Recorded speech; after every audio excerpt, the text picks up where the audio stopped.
So mga idol, hindi kami makadaan dito kasi malalim. Mabasa yung tuhod namin, no, idol.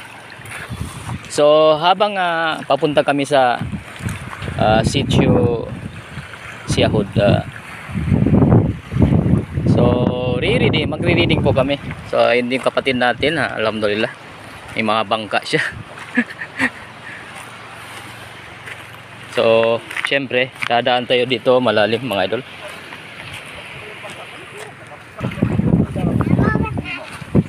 So mga idol, nagbangka kami mga idol. So andito yung kasama namin. So habang hinahawakan ko yung cellphone namin mga idol, andito yung hawak-hawak na kahoy ito. Oh, mga idol. Oh, andun si kuya mga idol. Shit, top yan. Mababaw. Babaura ba? Babaura. So syempre andito tayo mga idol. Dito tayo. Nanday ko pala ba?